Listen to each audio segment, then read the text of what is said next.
Welcome, everyone, to episode 228 of the FM Marks podcast. I'm Jay. And I am the brainless one, and I am almost fully back to being bearded one, too, so I'm excited about that. Yeah. But you know what else I'm excited about, for Jay? What are you excited about? This week in wrestling was just a lot. There were lots of things that went on. Some good, some bad, and some brainless. See what I did there? Yes, it's the end of the podcast. Yes. Yeah, we had a lot. I mean, we had some big surprise. We had a really big surprise last night on SmackDown.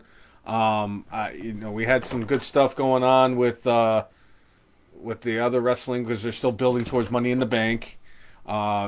We had a pretty big surprise outcome of what happened on NXT this week. Although from what you've been telling me, it looks like it wasn't that big of a surprise to people up in WWE. Yeah. And just we have a baffling move by somebody, and just some Hampton Roads Championship Wrestling-esque booking this week in wrestling. But we'll get into all of that. Yeah. But first, I hate the fact that we have to start the podcast the way that we have to start the podcast today. But we do have to start it off on a somewhat somber. Not somewhat, definitely somber. Former WWE superstar Del Wilkes, a.k.a. The Patriot, passed away Thursday, I think it was Thursday. It might have been. I think it was Tuesday. It was announced Thursday. Yeah. I believe I read that he had a heart attack. I remember Del Wilkes more from Global Wrestling, GWF Global Wrestling Federation. He was actually called the Trooper back then. Went to WCW for a bit and then came to WWE in like 1997. I think he had done a couple other matches before that in WWE. But, I remember seeing him growing up. I remember him having some big-time feuds. I think he might have been GWF champion at one point. I want to say that he also was in World Class, because a lot of the folks that were in World Class ended up in GWF. Yep. But Del Wilkes, I always appreciated what he did in the ring. I appreciated his characters that he had. Mm-hmm. And, it's a bummer that, seeing some of these guys that are getting older passing away. I mean, I guess I'm glad that it was of natural causes and not, the stuff that was happening 10 years ago. So... Very, very, very sad to learn of his passing. I do remember him more so from his WWF days when he was the Patriot. Not very long lived of a gimmick, but it's sad. Always, whenever we start to show off on a sad note like this, it always makes me sad, obviously, but absolutely, you don't want to see anybody die, so it's unfortunate. So rest in peace to Del Wilkes, aka the Patriot, the Trooper. And Del Wilkes. Hey, Mike. Hey, Chris. What's going on, fellas? I just want to say something, Jay. And I didn't think that this was going to happen because I don't know what the hell happened, but it seemed like Chris Brown went missing. He did go missing. He went into witness protection or something. I have no idea. And now here he is. He just pops up. Holy cow! You know where he went, don't you? He went somewhere. Something's happening. So. But even Nicole and I have had a few conversations about it. I was like, I haven't seen Chris Brown in forever. Yeah. I was gonna start putting his face on milk cartons. I was gonna start sending out search parties. I didn't know what to do. I'm like, no, Chris Brown is not good. I miss Chris Brown. So I'm glad that he's back on the Facebook and he's back. Chiming in because, hell, he's an FM Marks Hall of Famer. Yeah. So, good to see you, Chris. Good to see you, Mike. Yes, it's good to see you too, Mike. I'm sorry. I don't want that to discount. I appreciate everybody who tunes into this podcast. I love every single person who tunes in. You guys are the reason why Jay and I do this thing every single week. Going on 5 years. 5 years in a couple weeks is going to be 5. Holy cow. Yeah. Wow. Oh, there you go. Desktop died. Yes! Ooh. Omega, baby. You got Omega. Ah, God! Really? Omega X-Pac Owens. What's up, Don't Eat Brown Snow? I think that's a hell of a segue, though, really quick. because I was watching SmackDown last night, and I love watching SmackDown, and I will tell you right now, Jay, last night was one of the best episodes of SmackDown I've ever watched, and I've been watching SmackDown for close to 20 years. What was your favorite thing outside of the thing that is going to be your good for this week? Kevin Owens and Sami Zayn's last man standing match was fantastic. And yes, I don't like Kevin Owens because he's a 37-year-old crybaby fat bitch who eats cupcakes and cries. But the fact is that him and Sami Zayn every time, and I know people were complaining about the fact that Sami Zayn and Kevin Owens are just like these two are going to wrestle forever and ever and ever. I'm okay with that. I really am okay with that. Because I know that if Kevin Owens and Sami Zayn wrestle, I know what kind of match I'm getting. And that's exactly the kind of match they gave us last night. That thing where Kevin Owens flipped off the top rope and landed on the tables, oh my God. Sami Zayn hitting 3 Haluma kicks on him. That was awesome. Kevin Owens hitting the power bombs and the stunners, and then he hit him with the power bomb on the the hard part of the ring. Yeah. Oh my! Every time somebody hits that, I feel it, and I'm like, oh my God! It was such a Oh good my match. God! Oh God! I'm going to tell you this right now, Jay, and I'm going to tell you all who are tuning in this week. That match is going to get a nomination for Match of the Year for 2021. That's how good that match was last night. Those two, every single time they go out there, they deliver. Off the chain. They want to keep wrestling every day until they both retire. Sign me up. You know what? And that goes back to what I was talking about a couple weeks ago.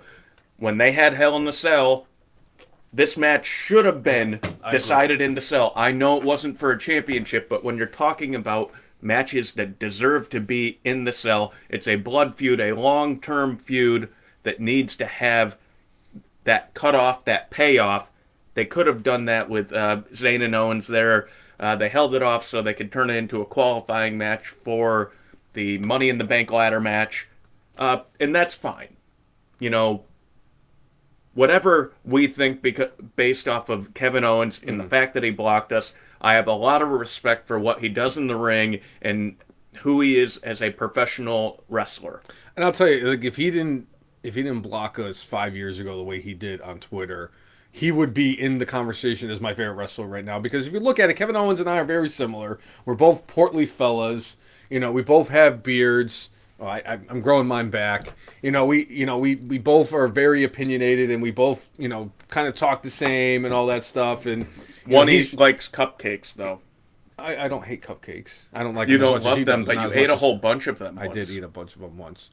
But like I could definitely relate to Kevin Owens because I could relate to Kevin Owens because I look like Kevin Owens, for crying out loud.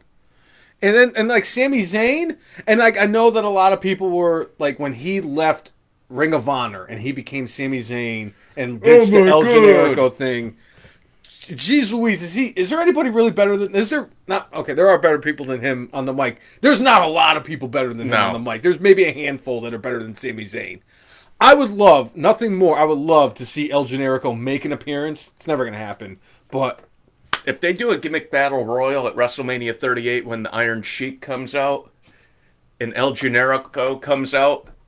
Oh, that would be stupendous. That would be great. And Mike, I agree. I think this feud will continue. I think Sami Zayn is going to prevent Kevin Owens from winning Money in the Bank. There was a point last night, I predicted this with Nicole. I said, I could see a situation where Kevin Owens and Sami Zayn beat the bloody piss out of each other so bad. Oh, excuse me. Sorry. That they could both be down for the 10 count and they put them both in the match for Money in the Bank. Because they really only had, as of last night, they only had one person from SmackDown in the Money in the Bank, which is Big E. Now we have Kevin Owens. Monday Night Raws was already decided because they already had the 3 qualifying matches last week and then this week. I don't get that shit. I'm trying to comprehend what Monday Night Raw is doing. But it blows my mind that you have your 2 hours of NXT. They do a wonderful job putting a show together for that. And then they have the 2 hours of SmackDown. And for crying out loud, last night's episode should have at least warranted an Emmy consideration, if not at least a Best Friday wrestling show. It was that good last night, and then you put the 3 hours of bullshit Raw on Monday, and you just want to rip your eyeballs out and shove them in your blender and hit puree. You know what? You get a couple of things on Raw that makes you kind of keep coming back, and then there's enough stuff where you're like going, "Do I really want to spend all of Monday doing this?" No. Not really. Because I want to. Because a couple. Anyway, before we go down that frickin' rabbit hole for the 5 millionth time. Fair enough. Before we get that. See what Monday Night Raw does to people? Monday Night Raw has sucked. Thank you, Seth Rollins. You still will forever be a tremendous bit for this show. But I don't even. It's to a point. I don't even want to talk about it. Like they were going to have the triple threat. Remember, they were supposed to have the triple threat second chance match to get into the Money in the Bank, which I still think is fucking stupid that they do this. And it was supposed to be between Randy Orton, Drew McIntyre, and AJ Styles. Well, for whatever reason, Randy Orton didn't show up on Monday Night Raw. So Matt Riddle doing the best thing that he could, because him and the Hurt Business are the only good things on Monday Night Raw. And Alexa Bliss, I'll give her that. Are the only good things on Monday Night Raw. So he has the note saying, like, Randy Orton signs off on him being in the match, and I thought that was kind of funny. And then they're like, no, we're going to have a battle royal. Which, freaking Matt Riddle ended up winning anyway. Good to see Damian Priest, though, make it to the final, too. I was very happy about that. You know, coming off of his back injury, and seeing him back in there, it's one of those things. You know, when a guy's injured, it's like, I guess having like a battle royal is a way to ease them back. So it's like not all them. They're not taking a bunch of flat back bumps. They're just kind of punching each other and may take a couple of moves, but making him still look strong. Yeah. I know they basically staked his entire career on him making the Bad Bunny thing for WrestleMania work. Yeah, and he delivered. Bad Bunny delivered. Damian Priest delivered. Miz and Morrison delivered. Yes, absolutely. And speaking of people missing, Roman Reigns was not on SmackDown last night. One thing I will give WWE credit for lately, they have been much better about storyline-wise writing people off and then keeping them off, sometimes for a few weeks. Again, this is probably the last, 8 months they've done that. Storyline-wise, Roman Reigns decides he doesn't want to show up. So, whether or not he had something at home where it was a personal thing, they didn't need Roman Reigns to tell last night's story. I know he's the tribal chief, and I know that he is a big ratings getter because, he's been killing it ever since he came back. Yeah. The storyline with him and his cousins has been great. The stuff he did with Kevin Owens was awesome. The stuff that he's been doing with Edge and Daniel Bryan, I mean, it's all been great. Has been, he's been killing so it definitely was a little strange not seeing Roman Reigns on the show last night. All that being said, the show didn't suffer. His presence was still there, even though he wasn't physically there. It's crazy to think that even though the biggest star on the show last night wasn't in attendance, and yet he was the focal point of the show still. Yeah. Because they're still building towards him and Edge at Money in the Bank, which I really am excited for, because Edge looks more ripped now than he did at WrestleMania. Edge's got a thicker beard now. He dyed his hair. Edge looks like Edge. And Edge looks like he can definitely... And Edge is telling a great story. Don't get it twisted. Edge is one of those guys that he's a legend. Edge is a legend. He's a Hall of Famer. He's a Hall of Famer. And not just a Hall of Famer, he is a well-deserving Hall of Famer. Unlike certain people like Coco Beware. But we're not going to get into that. But Edge is telling such a great story right now. I'm excited for him and Roman because he's pointing out things, and I'm like, this is why Edge is great. Edge is such a good storyteller. He's really good in the ring, but he's such a great storyteller. That's what separates him. And he's a great storyteller in the ring too, not just on the microphone. He's great with the microphone as far as getting a point across. Like, I didn't look at it like that. You know what? He's right. On this day, I'll see clearly. See, he sees clearly. All right, so Chris Brown chiming in about Money in the Bank.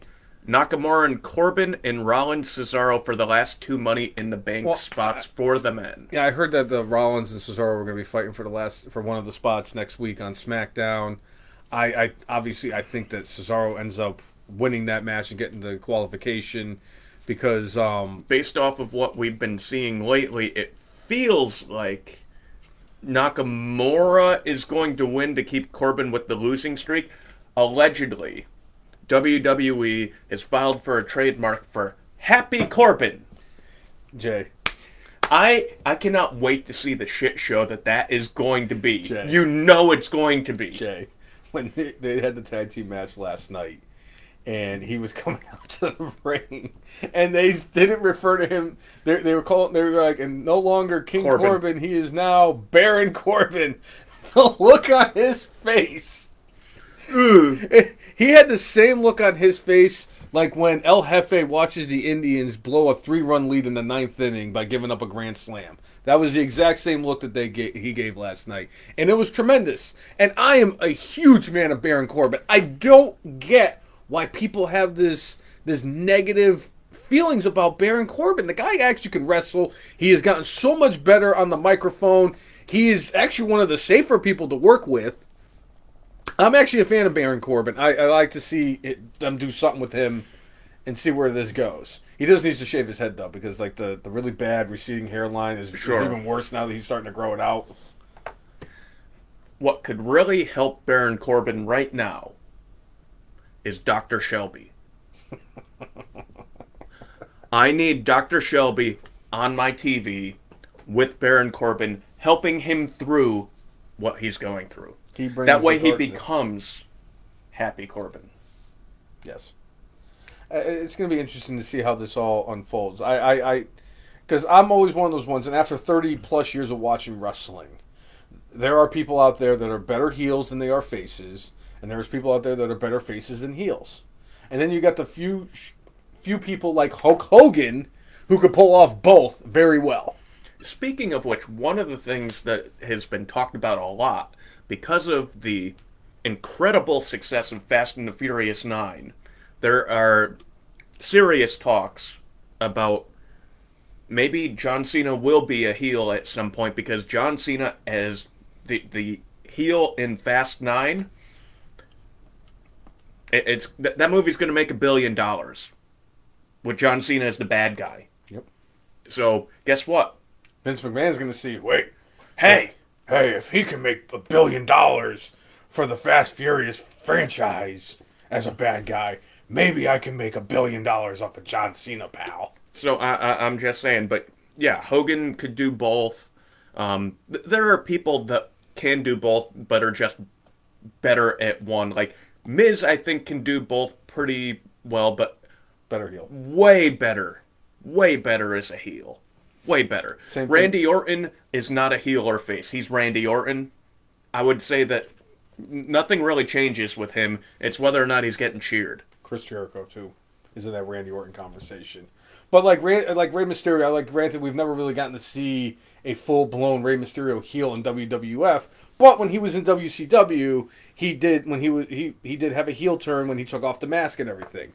Yeah. But Rey Mysterio, for me, is a better face than he is a heel. I think, ultimately, Hulk Hogan's a better face than he was a heel, but Hulk Hogan was perfect at both. All right, so Chris Brown does not want to see Dr. Shelby. I'm sorry to hear that, Chris. I love Dr. Shelby segments. Mike, as far as Baron Corbin goes, that is definitely a feeling with Corbin. There were, when he first started, and you more or less, it sounded like he was kind of trying to do the same thing as the Ultimate Warrior, where he wanted to make his money and get away from professional wrestling. Where you can tell now, at this point, the guy now loves the business, loves what he's doing. He's put in the work to become a better promo and better all-around character, and he's a solid in-ring performer. I mean, he had a really solid feud with Roman Reigns 2 years ago, culminating in the match at Royal Rumble. So this guy has the goods. I don't think he is a top-tier talent, but, he could definitely, at some point, maybe reach being in the main event. His current character, obviously, no. Not going to get much higher, but if he continues to evolve, it could turn into something else. Here's an interesting thing, and I picked up on it last night since we are talking about Corbin. And the GOAT, who has been goating on SmackDown's announce team since right after WrestleMania, had mentioned that him and Baron Corbin are actually really good friends and like kind of building into this whole Baron Corbin storyline. Like, yeah, I've been talking to Corbin because him and I are pals and everything. And I was like, wait. Baron Corbin did actually sniff an NFL field. He did. With a couple of teams. And one of the teams he actually was on their practice squad, the Indianapolis Colts. And who was the puncher for the Colts when Baron Corbin was on the team? Pat McAfee. So that one's a little bit more understandable than Rob Gronkowski and Mojo Rawley being friends. Because they didn't go to college together. They weren't in NFL. I don't think Mojo was on the Patriots. No, he was not on the Patriots. I think he was Ravens or Redskins. Yeah. But even so, as far as all this goes, Corbin has put in the work, yes. And a few years ago on our podcast, I thought he was going to be the breakout star of, I think, like 2018 or 2017, right. And it didn't end up panning out that year, and I was actually really disappointed in how Corbin had grown. I'm like, oh, yeah, maybe I'm just wrong. It's like, nope, now he's proving me right. Corbin is one of those guys that he killed that King Corbin gimmick. He killed it. He did a wonderful job. Yeah. And as much as I missed Olive Garden waiter Baron Corbin, Constable Corbin, I thought the King one was better, even though the King Corbin didn't. He's been the best King in the past long while. I'd say since Regal. He was the best King since William Regal. When Sheamus. Regal was... All Sheamus did as King is lose. I know, but he's Sheamus. No. Sheamus was a bad King. It wasn't Sheamus's fault. It was how shittily he was booked. Now, Corbin was not, like, winning every match, but he was such a dick. I wish that there were fans in the audience more after he won the King of the Ring.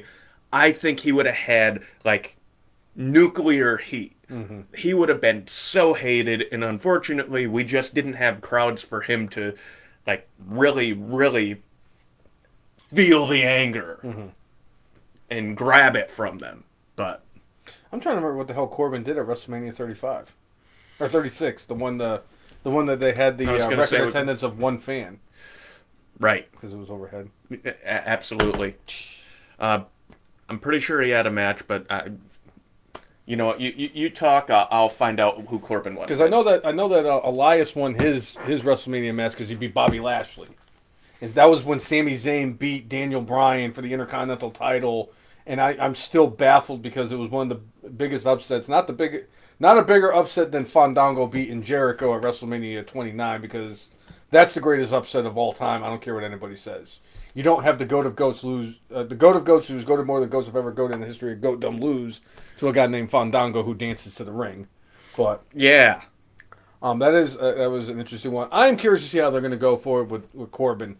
For me, he's kind of like Kevin Owens, where Kevin Owens is doing a pretty decent job as a face, but I think Kevin Owens is just better suited as a heel, and I think the same thing for Corbin. It was Elias and Baron Corbin WrestleMania 36.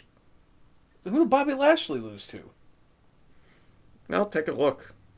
You keep rolling, okay. Man. All right, I must be I keep forgetting and everything, but so it's gonna be interesting to see where they go going forward. I do think it's gonna be we need Nakamura. I'm sorry, Nakamura needs to be in Money in the Bank. I need that because I need on Money in the Bank night. Huh? Aleister Black. I forgot that he fought Aleister Black.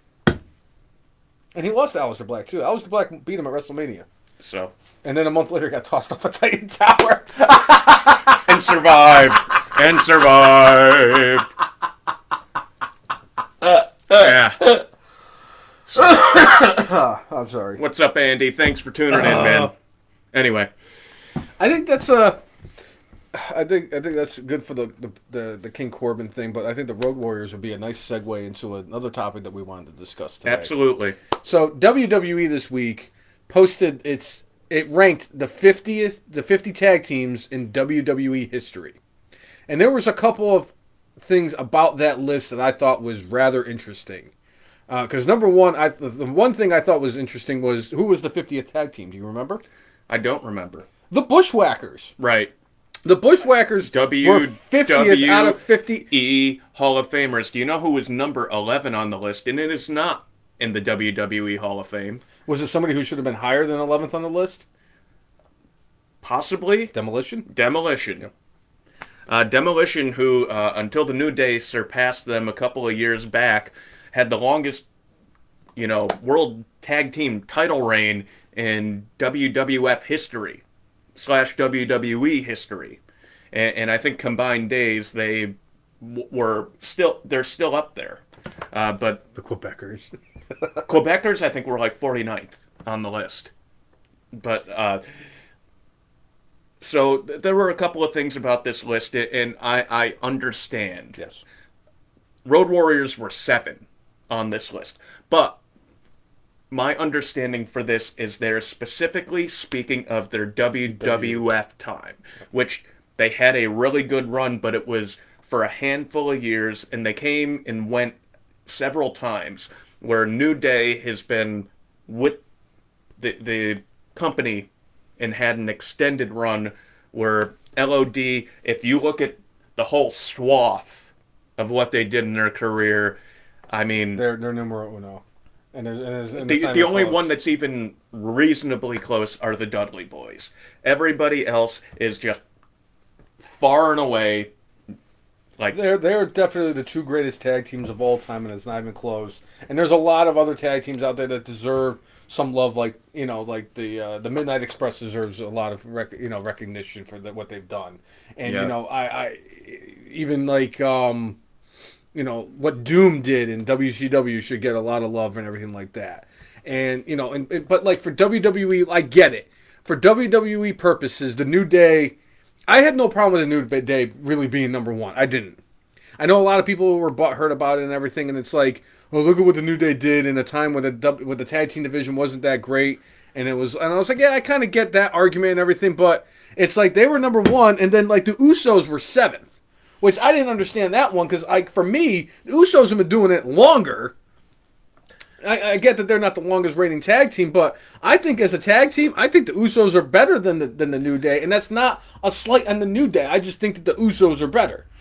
One thing I think I'll say with that is the New Day elevated the entire tag team division. The Usos were at this part of the tag team division where there weren't a lot of tag teams. They were the best tag team of them. And it wasn't until the New Day came in that the whole division kind of got elevated. So I think that's what's giving the New Day a little bit extra. The fact that there are 3 members in the New Day and all of the different iterations defended the titles. And they had great matches against everybody. And guess what? Who sells more merchandise? The Usos or the New Day? So I think having the New Day on this list might be just one of those things to put them up there, to get their name out there, to get more people to buy their stuff, which is fine. The bar was 28. The bar was 28. Yeah. Andy, I was a big fan of the Can-Am Connection. That team could have done so much more. Tom Zenk, I think, ended up having some contractual issues with WWE, and I think Rick Martel might have had an injury that he had to deal with. And then from that, Strikeforce was made, and I love Strikeforce too. Strikeforce was 46. And I remember WrestleMania 4, I think it was, when Mr. Fuji helped Demolition defeat Strikeforce for their first ever tag team championship reign. Now that's one I do have a problem with. The fact that the Steiner brothers, who had a very short run, good, uneventful. Short. I thought it was very uneventful what they did. They won the tag team titles. Jay, everybody but the Bushwhackers won the tag team titles in WWF. Everybody. It seems like everybody did. Owen Hart and the British Bulldog won the tag team titles. I mean, freaking Braun Strowman won it with a 5-year-old kid, or whatever the hell old Nicky was, or whatever the hell his name was. Dominic. But I am going to say this. The New Day are a tremendous, tremendous tag team. They pulled off the Freebird rule just as well as if their names were Michael Hayes and Jimmy Jam Garvin and Terry Gordy.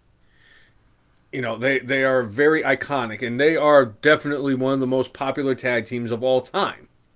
So to get mad at them for them being the number one tag team, I have a problem with that. I do have a problem with the Hardy Boys being number 2 on this fucking list, though. I'm sorry. And the Mega Powers shouldn't be anywhere that high. Now, if you're talking makeshift tag teams, the Mega Powers are the second greatest. Are the greatest makeshift tag team. Greatest of all time. They didn't set the bar. They are the bar. The Mega Powers are just Hulk Hogan and Randy Savage just building up. Oh, yeah. Yeah! It's the bar. The bar is the greatest makeshift tag team of all time. Anyway. Yes. So there's... And whenever they come up with lists like this, they specifically do stuff to get people fired up. Yeah, that's why they put the New Age Outlaws as number 8. Because they can't do anything unless they stroke the ego of Triple H. Well, the New Age Outlaws, they were part of DX, but, I mean, that's nothing to do with Triple H. Triple H with Shawn Michaels is on the list, too. They didn't even call them D-Generation X. They called them Triple H and Shawn Michaels. Which is funny, because I don't even think Shawn Michaels and Triple H won the tag team titles together. I thought they did once, at least. I thought during 2006 I think they said the only time that Shawn Michaels held the tag team titles was when he won them with John Cena. Which I was blown away by the fact that him and Marty Jannetty never won the tag team titles. Technically speaking, they did win it, but it ended up being unaired, and they ended up deciding not to have them win. That's because Marty Jannetty is a blowhard. Marty Jannetty has a Hall of Fame credentials, especially if you stack it up against Coco Beware. Multi-time Intercontinental Champion and Tag Team Champion. So what you're saying? And a longer career, and I think he has more WrestleMania victories than Coco Beware. Coco Beware is 0-1 at WrestleMania. Right. Unfortunately, with that argument, you know who else is 0-1 at WrestleMania? Dusty Rhodes. So you can't really go by like the WrestleMania records by any means. I mean, hell, Sasha Banks is 0-6. Yeah. Big Show's like 1-14. Right. Yeah, he won the Intercontinental title from Cody. I think he's only won. Maybe I think he's. He won another one. He definitely won the Andre the Giant one year too. So anyway, getting back somewhere near on track. Yes, the tag team. I just love the fact that when they do stuff like that, people's minds just fucking melt. And I have no problem with the New Day being number 1. If this was wrestling as a whole, New Day probably top 10. Sure. I don't know where else. But I think people were just upset because the Legion of Doom and the Dudley Boys were not neither one of them were 1 or 2. But this is just specifically for WWF, WWE career, so I get it. You know, Dudley Boys won a bunch of titles in TNA, won a bunch of titles in ECW, and it is what it is. So I did see that Nikolai Volkov and the Iron Sheik were on that list. They're pretty high up there. They're like 38th. Yeah. And I'm somewhat surprised that the team that they beat at WrestleMania 1 was not on the list. I don't think. The U.S. Express. U.S. Express. That was Mike Rotundo and Barry Windham. And originally, did you know that Real American was supposed to be their song? I did not know that. But because Barry Windham ended up having a contractual issue with WWF and left to go back to NWA, Hulk Hogan got it, and the rest is history. Now, is that to the same extent that Glorious for Bobby Roode was supposed to go to Nakamura, Shinsuke. And that I don't think that would have worked. I'm sorry. Well, and that's why Nakamura didn't go with it. They did Glorious like that because they made Glorious sound kind of like a Queen song, and he loves Queen. He loves Queen, and they're like going, oh, he'll definitely be down like that with this, and you know what? It worked out for both of them. Especially after what we witnessed last night. No. And I hope we get a Money in the Bank. Right. So if you want to talk about that part of SmackDown, So last night they did the thing where they started off with Jimmy Uso talking to Paul. I'm sorry, no, they started off with Edge cutting a promo and saying that he could have beaten, and he was like, I could sit here and complain about Daniel Bryan costing me the match and all this stuff. He's like, but I'm not going to do that. He goes, you could see it in Roman Reigns' face. So they were building up this whole thing where Edge was basically carrying the show while Roman Reigns was at home playing tiddlywinks or just looking at himself, calling himself the big dog because he gets tired of being called the head of the table and wants to be called the big dog. But anyway, so the first match of the night we got was going to be Nakamura and Big E going up against Apollo Crews and the wrestler formerly known as King Corbin.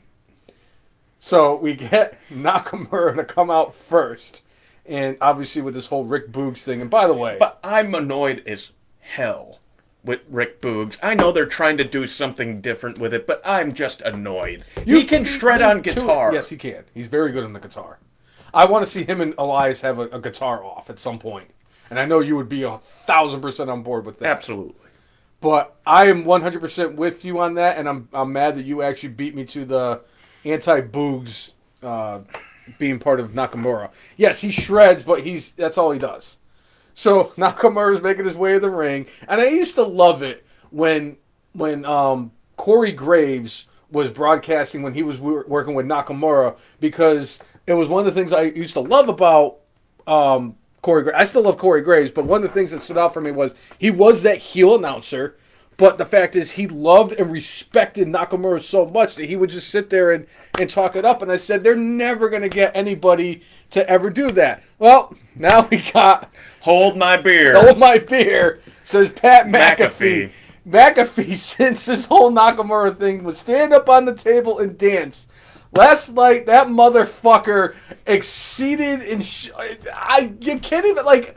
I rewound it and watched it a bunch of times because for some weird reason, Pat McAfee was sitting on top of Michael Cole. I can't fathom what I witnessed because I was just like, he is. I love Pat McAfee, Jay. There's not too many people in this world that I love more than Pat McAfee. I'm sorry. He has been a phenomenal... He was a phenomenal addition to the SmackDown broadcast. He is perfect. He's exactly what Fox was looking for. He's been lights out. He is perfect. And I knew it because, like, when they did the draft a few years ago in Tennessee, and he cut that promo, and he was shitting on the Tennessee fans because he's a Colt and everything, and it's like, the punter is shitting all over you. The punter. The least important person on the frickin' team, the punter. But it's Pat McAfee. I loved it. I loved every second of it. Pat McAfee he's just wonderful.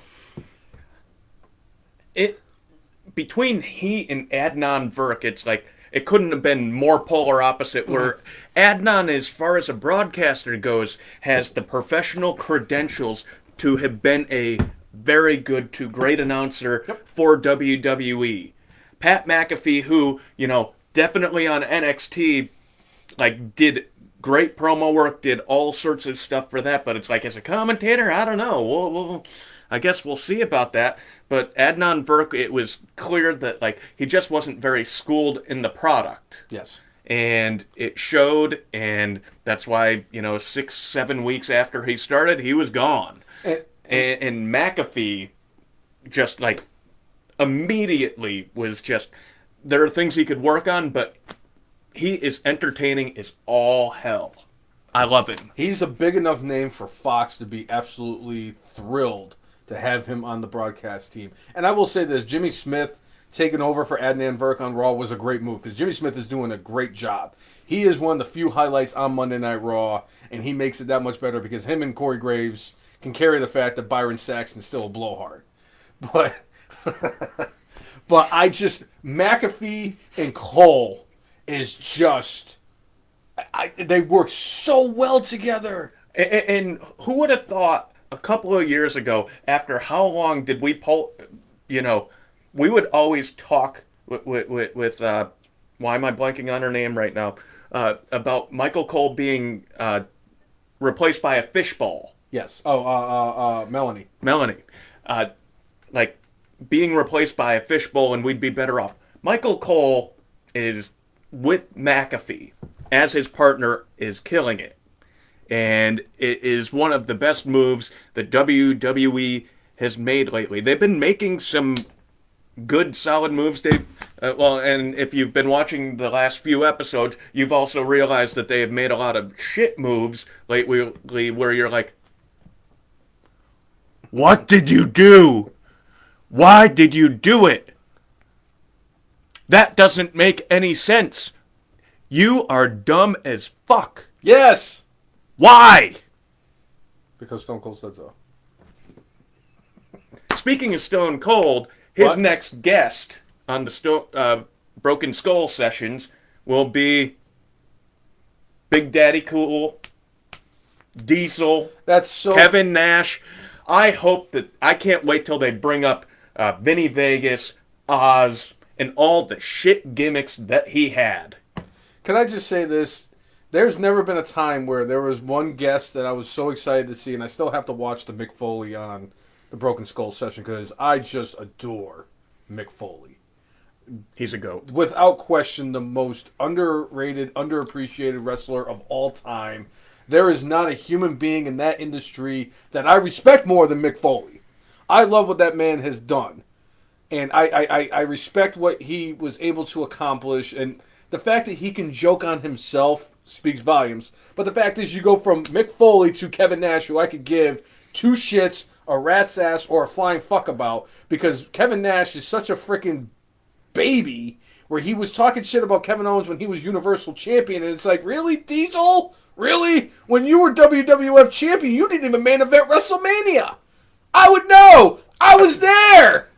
I got to watch the greatest football player of all time beat the shit out of the Pride of New Jersey. Well, you and Shawn Michaels had a match where you weren't even the highlight of the match. It was the two women that were there. Nobody cares about you, Kevin Nash. Was that also the match where they ended up using Mad Dog Vachon's leg? I don't... I don't know, but there was one match where they used Mad Dog Vachon's fake leg as a prop in the match, which was great. I don't think so, just because I know that was Jenny McCarthy and Pamela Anderson right by the ring. And they had Jonathan Taylor Thomas playing chess with Bob Backlund in the back. Yeah. And that was Nick Turturro was there, and he was trying to find, I think it was to find The Undertaker, or something with The Undertaker, or something, whatever it was. I love him too, by the way. Great. So, but I'm sorry. I was never a Kevin Nash fan. I never liked him as Diesel. I think that the Oz gimmick was a definite fucking acid trip, and I really hope. Welcome to Oz. Welcome to Oz. Welcome to Oz. It was unique. I'll give him that. I wish Oz was on Clash of the Champions 13 because I think it would have taken the shit meter up another half notch. And that's tough to do with the level of shit that was on Clash 13. I mean, Black Scorpion. I mean, need I say more? Black Scorpion. Jay, every time You had three goats that couldn't get over the Black Scorpion. Jay, all I know is that they called on a fourth goat to try to salvage the bit. That is a goat too. And it's funny because you did mention Steve Austin. And Steve Austin this week did come out and say, because they asked him about like Rushmores and all that stuff, and he said, no matter what you do, no matter who you like or whatever, he goes, there's only two wrestlers that should be on everybody's Rushmore. The Immortal Hulk Hogan and the 16-time World Heavyweight Champion, the limousine-riding, jet-flying, kiss-stealing, wheeling-dealing son of a gun, and there's not a damn thing you can do about it. Woo! That ain't your boy, Ric Flair. Yeah. So, I 100% agree with him. Now, that's a goat acknowledging goats. right. That's how I look at it. Because for me, the benchmark for my Rushmore is Steve Austin. So if my favorite wrestler of all time and the guy who's solidified himself in my Rushmore is telling me that Ric Flair and Hulk Hogan should be in everybody's Rushmore, you gotta think that he knows what he's talking about. What? Yeah. Because that wasn't funny, Jay. What? Maybe it was Humorous? what? But I thought that was really good because like Austin did say that he did refer to Ric Flair as the GOAT of professional wrestling, and I was like, well, if Steve Austin's saying that somebody's the GOAT, then by all means that person's a GOAT. And it's hard to argue that Ric Flair's not the GOAT. Right. Except that maybe Lacey Evans' husband is now the new GOAT because he ruined what could have been probably the worst storyline in the history of, well, since Pity Vic, at least. So. The gobbledygooker. All right. Anyway, one thing talking about commentary teams, Bayley was out there on an interview and specifically said she wants to have a match with Michael Cole. Now, since that shit bomb that we had at WrestleMania with Lawler and Michael Cole, I would say I would never want to see Michael Cole in the ring again. But I have enjoyed the banter with Bayley, like, going after Michael Cole, and she talked about how, hey, we're in an empty arena and they're 10 feet away. I can hear everything he says. So I love the fact that she actually talks to Michael Cole and, like, what he says belittles him. It's freaking great. I enjoy that she does that. I actually kind of would want to see that match. I would too. I want to see her, like, not necessarily lose. I want to see her, like, just berate Michael Cole, and then Michael Cole has some bullcrap way of winning. I want to see her berate Cole in the ring and just... You did mention it, and that was...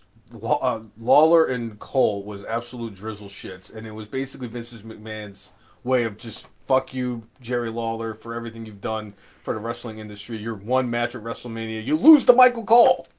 I mean, he won that night, but then they reversed it. Yeah, the anonymous Raw general manager came out and reversed it because Steve Austin, the special guest referee, got too involved in the match, and just everything about that was just really weird and awkward. Because remember when they brought back Brian Lawler? And he came out and he started dancing, and he looked like a coked out Guy Fieri, and just like it was just so sad and just terrible to see that. And then like Michael Cole shitting on Jim Ross, just really that because I will defend Jim Ross to the day I die. And speaking of Jim Ross, he had a large blunder on Dynamite last week. Wait, can we say that that Jim Ross had a brainless moment? Yeah. If you didn't catch Dynamite last week, at the very end of the show, he referred to it as WWE. Dynamite. The greatest solo announcer in the history of professional wrestling.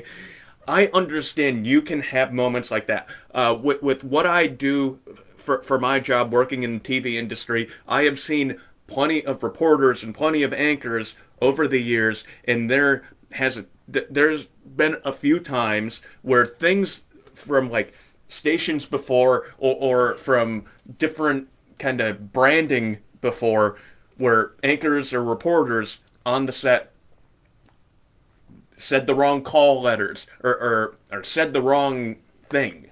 Like I worked in Springfield, Massachusetts, and we were 22 News working for you.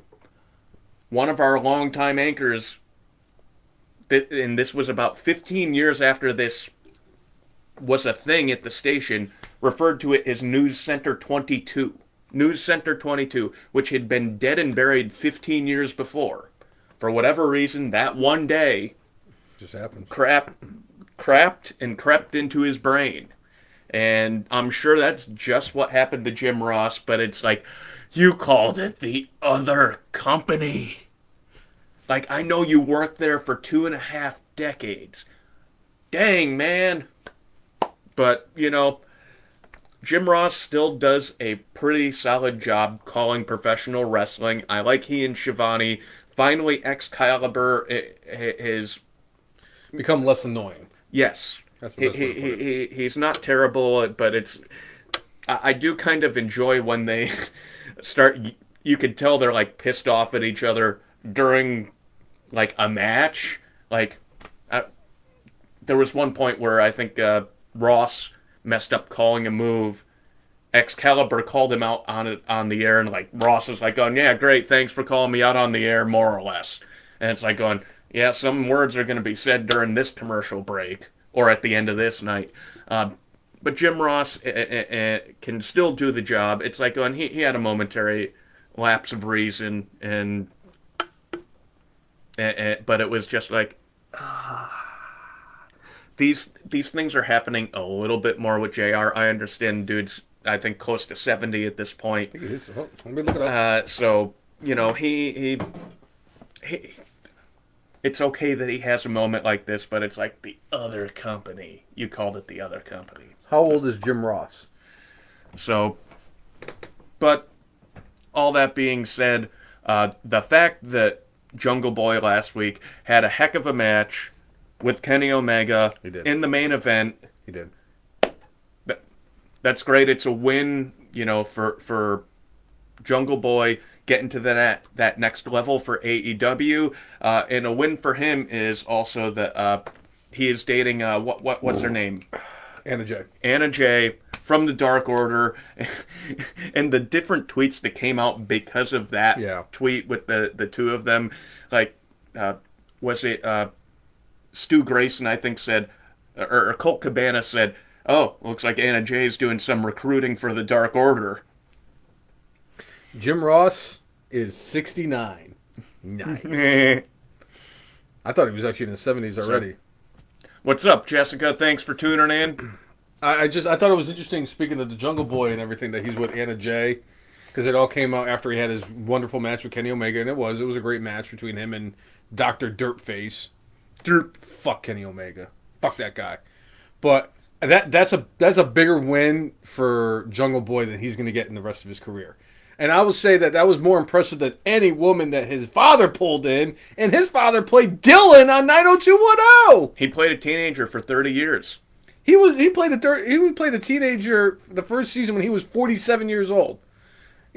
I was friends with somebody, and I was like, "Hey man, I heard that you're friends with Luke Perry. Between you and I, how old is Luke Perry?" And they were like, "Hey man, between you and I, Luke Perry, 137 years old." 137 years old. 137 years old. Man, you never met no Brandon, whatever the hell his name was. Yeah. Brandon, or I don't even know. Jason Priestley. Jason Priestley, that's it. Who played Brandon. I tried. Yeah, we're showing our age. I never watched 90210. I only watched because my sister did. Yeah. All right, so one thing that we had happen on NXT that I was not expecting is we have a new North American champion. Is it safe to say that they swerved us? Hey! Isaiah Swerve Scott beat Bronson Reed for the North American Championship. I enjoy the North American Championship. It's definitely been boom, boom, boom, boom, boom, boom, boom, boom, boom, boom, boom, boom, boom. But this is all part of the grand plan. Bronson Reed is going to get called up soon. Very soon. They're going to fucking misbook that bastard, too. Well, hey, you know what? We'll see. But ever since Keith Lee left, I guess they need another big dude from NXT to come up to the main roster so they could screw up booking them.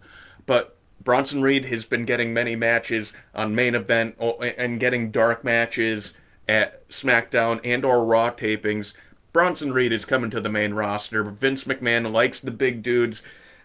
Bronson Reed could do an awful lot of things in the ring that most big guys can't do. He reminds me a lot of Bam Bam Bigelow.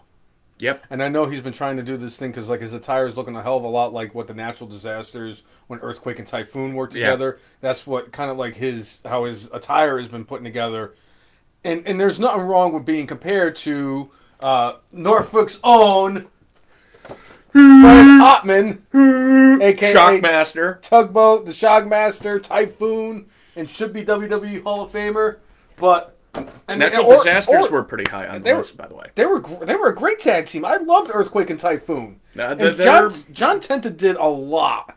Their feud with the LOD was one of my favorites back in the day. But, you know, as far as all this goes, Bronson Reed has the skills in the ring. Yep. He is pretty dang solid on the mic. I hope they give him a legit shot. Yep, like when Keith Lee was brought up, they gave him a legit shot. They had him beat Randy Orton multiple times. Orton clean. Multiple in a match times. On Raw. And I don't know what's gone on since, February, where Keith Lee is just not there and he keeps posting cryptic tweets. And, the WWE and Heat are trying to trademark the same thing. It seems like he's on his way out. One thing that is surprising that, we haven't heard one way or another, Slapjack has not been released, and Slapjack has not showed up on our TV. I'm hoping that we're going to get some resolution to that. But, again, Slapjack and Dewdrop need to end up together. Just any way to get Slapjack brought up on the podcast, right, Jay? We got to find a way. There's 3 guarantees in life: death, taxes, and we're going to mention Slapjack at some point. And speaking of Dewdrop and all the things going on with Dewdrop, allegedly Ava Marie was already put back to the alumni section. And now she's back on the regular roster because she claims and still undefeated. And I'm like, wait a minute. Wait. You just lost last week. You got a tag team in a tag team match. She still lost. I think she won in a tag team match. Like Dewdrop pinned Asuka, which just it slightly infuriates me. But at least it was a serviceable match. Sure. So it's not like Dewdrop just squashed Asuka, who was the Raw Women's Champion not too long ago. Yeah. WrestleMania, for crying out loud. But I mean, I like the fact that they're giving Piper Niven an opportunity on Raw because this is good stuff. Yes, Piper Niven is a better name than Dewdrop. But they did actually get Dewdrop's replacement on NXT UK. I forget what their name is now, but she was replaced by Bea Priestley, who was just let go a few months ago by AEW. But it's funny to me, Jay, WWE releases all these people. And everybody get all bent out of shape and all this stuff. And, 19 people get released by WWE and 16 of them are now connected to AEW. But AEW releases some people and nobody says a word. Nobody bats an eye. And then Bea Priestley, who should have been in NXT in the first place because she worked with a lot of the people there. Toni Storm and, what the hell is green hair, tattoos. Shotzi Blackheart, thank you. She had great matches with Shotzi and Toni Storm in Europe, I think for Evolve or one of those companies out there. And just bringing her into the fold is actually a really good move. And I think that NXT UK is actually starting to form a really good women's division. And Bea Priestley is going to put them over the top. Hey, that would be good. And then speaking of the women's division, last night on SmackDown, Sonya Deville comes out and she's about to announce the second person or the second SmackDown participant in the Women's Money in the Bank. It was kind of a head scratcher to me because I could have swore last week they had said that if Liv Morgan had beaten Carmella, because I think we even talked about it, how Carmella was already inserted in. And then Liv Morgan fought, so technically Carmella was in a qualifying match, even though she'd already qualified and lost, and Liv Morgan won. And then here we are, Liv Morgan's not in the... Because I've seen pictures, I'm like, wait a minute, they forgot to put Liv in there. I'm like, maybe it was an old post or something like that. But no, they didn't put Liv Morgan in there. So they announced the second person for the ladder match from SmackDown, and lo and behold, it was... Zelina Vega. So there are a few things with this I think WWE could do a much better job doing. I loved that they, in the promo, brought out, why are you just naming her? She hasn't been in the ring for over a year, and you're just putting her in this match. What they should have done is have Liv Morgan talk about that, but have, whether it's Adam Pearce or Sonya Deville, specifically come out and say, when we re-signed Zelina, it was with the express purpose she said that she wanted to be in Money in the Bank, and it would have been a deal breaker. So we decided we were going to re-sign her, and this is why she's in the match. They could have, if they put something like that in it, it makes a little bit more sense. But then you sit there and put Zelina Vega in a match with Liv Morgan right after that, and it's like not even a qualifying match. But what happens again? Liv Morgan wins. So Liv Morgan is now beaten two people who are qualified for the Money in the Bank ladder match, but she's not in. I think ultimately Liv will, whoever the third person is getting named next week, Liv Morgan's going to fight that person, and she's going to beat that person. And when she does that, then they're like, well, the three people that we have, unless she goes and has a 4-on-1 handicap match against Super Nikki Cross and Emo Bliss and Sure. Naomi and the GOAT herself, Asuka, Liv Morgan's got to be in this match. Liv Morgan should be in this match anyway.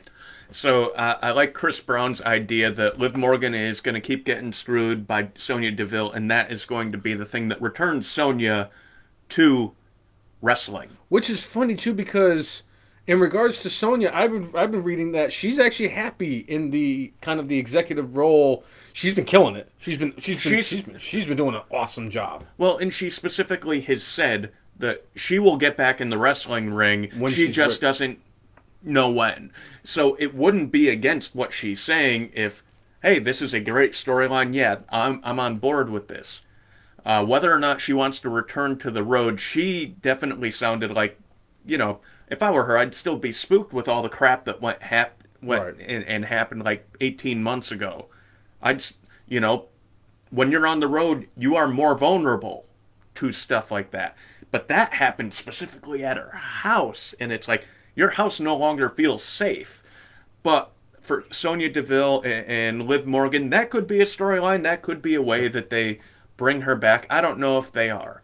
But Jessica asking about Aleister Black and whether or not this is a way to get Aleister Black back. That's what I was trying to text Nicole, because she had read something online about Aleister Black. So Aleister Black, the last we heard, even though he's still under his 90-day no-compete clause, and AEW is not supposed to have any contact with him, allegedly, it's almost a done deal with him going to AEW. The fact that his wife is back with WWE, I think there's a few things there. Obviously, she completely is okay with whatever they're doing for the third-party software. I don't know if she has a special agreement with the company, but for whatever reason, she is back.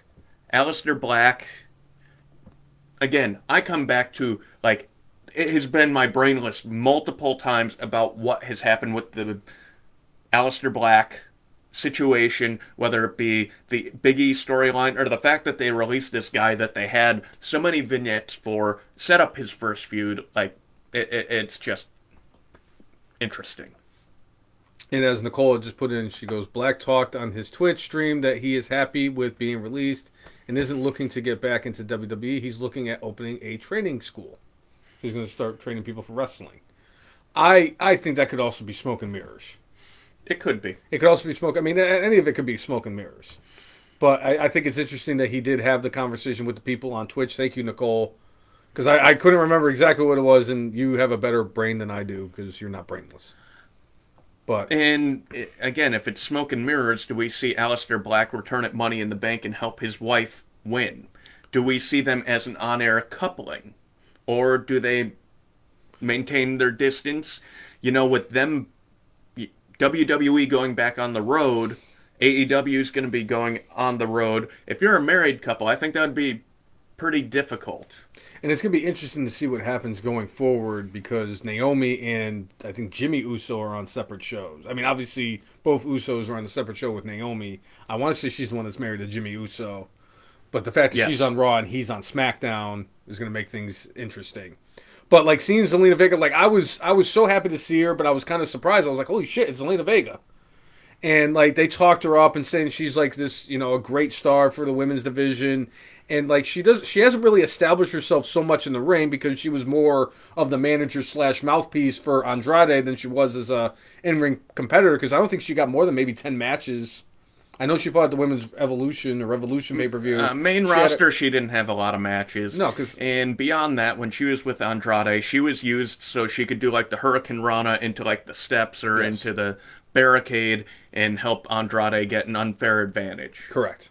But, I mean, she's a tremendous worker. For crying out loud, they had her play AJ Lee in the movie about Paige. Yeah. And she did a hell of a job. She did. And I think she's a tremendous worker. She did a great job when she was working in Impact or TNA, whatever you want to call it, when she was there. I think that this is a great get for them. And I'm glad that they worked it all out with her, that all that stuff. I'm glad that she's back. If it means that we get Aleister Black back too, then I'm definitely on board with this. And if we don't get Aleister Black, so be it. Aleister Black can be the 409th person to sign with AEW so that they can have another freaking 700th fucking faction that QT Marshall could be a part of. Hey, if they put Aleister Black as head of the Dark Order, that would work. I would love to see that, but I think that -1's the official leader. Well, he's the official leader, but you could have somebody be, whether it's the mouthpiece or the proxy leader, so to speak. Tommy End would be, I would love that, even though I fuck AEW. But also last night in SmackDown, I wanted to bring up, we got the new Otis Dosovich. I am down with Dozer. I'm getting that as shirts for us, Jay. I'm going to get shirts that say down with Dozer. This whole new character of him, it's different. I love this new attitude. He's got to ditch Chad Gable. I'm sorry. It's not going to work because Chad Gable just looks like that puny little pipsqueak that everybody beats up, Shorty G. So he could do their homework for them, and when he doesn't, they get beat up. And he just befriends Otis Dosovich because he's too nice of a guy and is tired of the dorks getting pushed over. But Otis did some damage to Angelo Dawkins last night. And I was thinking, well, he did it to Montez Ford about a week or two ago. And then last night he did the same thing to Angelo Dawkins. And they're like, has 2 major wins for Otis Dosovich. And I almost texted you and was like, he's just a Marco Stunt victory away from becoming the #1 contender for the Universal title. Absolutely. But I love it. I love seeing this different side of Otis. And Otis is kind of taken over as the big meathead that was Braun Strowman. Because I think that's the reason why they did it, was because they have a younger, more likable character version of Braun Strowman. It was between that and like Omos and Commander Aziz, where they kind of were in the lane of Braun Strowman and they cost less money. And I will say this, not against Braun Strowman, because I thought for a big guy, Braun Strowman was awesome. Yeah. I loved Braun Strowman, and I was sad to see him go and everything. But Otis Dosovich was part of the group of guys that Vince McMahon had sent down to the Performance Center to get a little bit of work. Keith Lee, Omos, Commander Aziz, Mace or T-Bar, whatever the fuck it was, went down there. And if that's what happened, and now we're seeing Otis, he got rid of the Caterpillar, hits that freaking second rope splash that looks devastating for a second rope splash, not even a top rope splash. And he's got the Vader bomb. Right. And he delivers it almost. I'm not going to disrespect the legend and an FMR's Hall of Famer, because Vader is still a GOAT. But that Vader bomb from Otis Dosovich looks really good. Otis Dosovich does not look like somebody who's out of sorts in the ring. He actually looks like he's very serviceable. And he is getting better. I think if he continues to define this character, they might actually have something in Otis Dosovich. Sure. One of the official wrestlers of the FMRX podcast. Right. Mike, what you're talking about as far as infiltrating AEW, it's something I've brought up a few times on the podcast, where I thought the perfect person to be the infiltrator of AEW would be Daniel Bryan. Universally respected, and if he signed with AEW, nobody would bat an eye. They'd be like, I love it. I love that Bryan Danielson has come back. The American Dragon. And then you slowly find out, he's infiltrated the company, and WWF is taking them, or WWE's taking them down. But yeah. And it would have made, because you know what would have happened? All the AEW nut huggers would have been like, "Hey, McGee, we're getting Bryan Danielson versus Kenny Omega. And we're going to get him in Hangman Page. And we're going to get him in MJF. AEW is 100 times better than WWE. Meh." Even though they got 8,000 fucking factions and there's a run-in in every fucking match. AEW has flaws just as much as WWE does. They do. I'm still entertained as heck from AEW, and I tune in because it's because it's not WWE, and in my view, high production quality and quality in-ring product.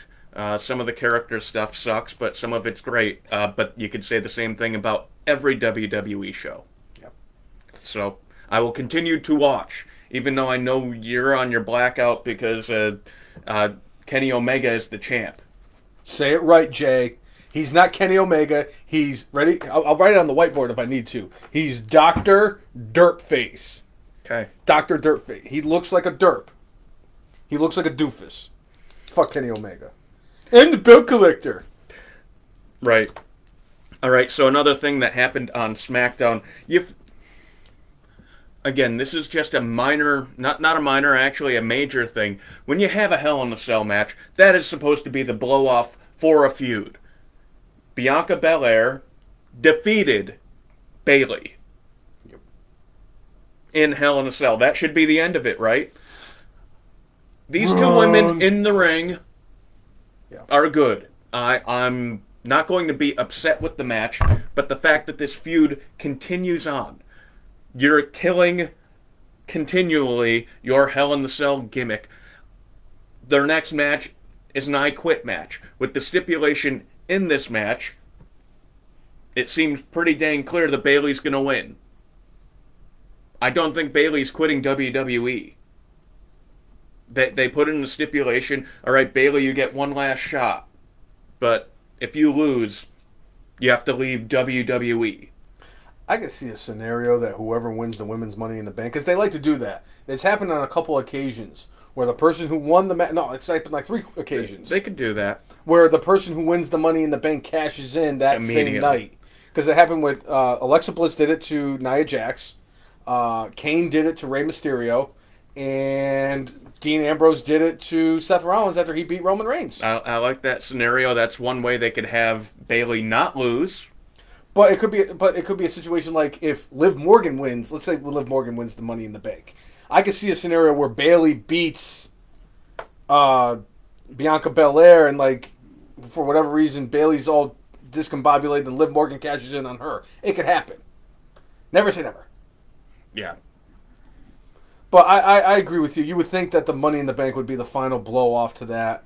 And then I just love the Hell in the Cell should have been the final blow off. That's what I meant. But now they're they're still doing a gimmick match. They're doing an I Quit match. But don't worry, Jay. At SummerSlam, they can have an ambulance match, and then and then like at No Mercy in September, they can have a. I mean, it's eventually going to culminate with them at at Bad Blood in December or whatever the hell the pay-per-view is going to be in December, and they're going to have like a Sasha Banks on a they're going to have Sasha Banks on a forklift match between Bayley and Bianca, because why the fuck not? Yeah, let's just gimmick the shit out of the two of them. So yeah, I think that was all the SmackDown there. That was all the pertinent points, and we kind of been pinballing ourselves across the wrestling spectrum this week. But yes, I think hey, you know what? We're hitting all the topics. So I do love the fact that down in I want to bring up one thing on NXT. I love the fact that they're carrying on with the storyline going forward with Cameron Grimes and LA Knight. I love the fact they had a great match at the Takeover to win when LA Knight won the $1 million title. And like he turns on DiBiase that NXT on Tuesday, and now Grimes goes out there and has a match on Tuesday night this week for NXT, and LA Knight comes out and interrupts him after the match and talks all this junk. I love this. I do. I think that Trevor Lee and Eli Drake, Cameron Grimes and LA Knight are just doing great stuff working together. They work together in Impact, so they already have that common area with each other. I'm digging this rivalry. They're low key having one of the better rivalries down at NXT, and I'm enjoying it. You know, and when they brought in LA Knight originally, they had him with a lot of pomp and circumstance, and like he's going to be a big thing, and they just poorly booked him for about 2 months. And finally, when it's like you could tell they thought it out, but like, why didn't you have this storyline for the $1 million title when he first started? Instead of like, what do we do with this guy? We just signed this high profile professional wrestler. What do we do with him? Yep. I'm glad that they finally found something for him, because LA Knight's talented and he's going to do great things. Cream always rises to the top, but the fact that you did not have this ready for him just shows a little bit of mismanagement and not understanding of the character. I'm glad they've gotten there, though. LA Knight needs to continue doing this thing. Cameron Grimes kind of sort of is a face now, based off the fact of what LA Knight did. And that's part of it too, because like when they first brought in LA Knight, he was a face. He was going in there and he was doing face things, and Bronson Reed was a heel. And then they had that thing where they did the NXT takeover leading up to WrestleMania weekend, where they had like the 85 days in a row of WrestleMania, where we had, gauntlet matches where Seth Rollins and Kofi Kingston are still taking part of. Yeah. And they're still waiting for the Iron Sheik to show up and WrestleMania 38. You guys, you keep on tweeting and sending Facebook messages, and make sure you at WWE. We need the Iron Sheik at WrestleMania 38. Oh, Chris Brown, that would be tremendous. Chris Brown, we actually were speaking specifically before the show about that theme song and the ongoing tournament. The Brainless One has been putting together the 128 entrance song, the greatest GOAT entrance song mega tournament of GOATness. We had our first of 8 tournaments of different eras, and of the golden era, which consisted of Hulk Hogan, the Ultimate Warrior. Ooh, yeah, Macho Man. And we had a little bit of a shocking outcome. Some people would say that wasn't as shocking. I thought it was, but the Undertaker and his funeral march, which was his original entrance song, which still I still get chills hearing it, has moved on in the golden era tournament, beating Randy Savage and Hulk Hogan to win said tournament. So congratulations to the Undertaker, the Dead Man, as you make it to the super duper extenuating, whatever I'm going to call the next tournament of GOATness. Undertaker has reached, I believe, the Elite 8. The final, the Super 8 tournament, which all the tournaments are going to have one winner, and all those winners are going to go up against each other. But Drew McIntyre's song from Ruthless Aggression era is going to be in that tournament. Yes. And I'm not sure when the Brainless One is going to start running the Ruthless Aggression portion of this tournament. Oh, that's not this weekend. Tomorrow, because I like doing it on Sundays. So tomorrow's will be the Attitude Era. All right. A very good era. There are so many stellar theme songs from the Attitude Era. It's like, how do you leave out certain things? I mean, for me, the New Age Outlaws, whenever I went to Raw back in the day, and the New Age Outlaws came out, that was, for me, one of the most hyped I would get. Or when you heard Vince McMahon's song, and you're like, well, you do know there is a couple of openings available, and Vince McMahon is one of those ones that his song could fit in any era. So I could always put Vince McMahon anywhere. Right. No chance. That's such good shit, pal. But the Drew McIntyre theme, I like his current theme. I love his old theme. It's badass. His new one, or his current one. There's been a couple of people Baron Corbin. I love his old theme. I like his, current theme. Oh, I like his current theme more. He's one of those ones that his old one was good, but his new one, it was kind of like the Nakamura one when they added the Japanese lyrics to it, and I was like, how do you change the old adage of if it's not broke, why fix it? And then you fix Nakamura's, and then you put it back to the normal one, and it's like, well, that's because Nakamura has a legendary entrance, and it'd be like fucking with Ben Balor's entrance or AJ Styles, which was another person like how you were talking about how. What was it? What was it? The American tag team you were talking about. Oh, the U.S. Express. U.S. Express. They were supposed to get real American and went to Hulk Hogan. Well, AJ Styles' entrance song wasn't even supposed to go to AJ Styles. James Storm was actually supposed to get that because he was in line to sign with NXT. He had a one-day thing and then never showed up, and then they gave it to AJ Styles, and the rest is history. Yeah. And I think it worked out for AJ Styles, if I do say so myself. I think it worked out for everybody all around. James Storm ended up doing what he wanted to do and feel like he needed to go there. And when he left WWE or NXT specifically, there was no ill will. They wanted to see what it was like. They offered him a contract, and James Storm just came to the conclusion of a few things. I believe he had just had a child. He didn't want to have that WWE road schedule, and he was offered more money from Impact Wrestling. Long term, I think James Storm could still end up back in NXT or an NXT coach at some point and continue on that path. Whether or not we see it anytime soon, I don't know.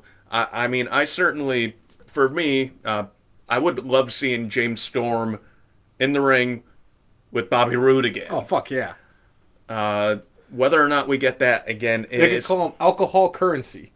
Right.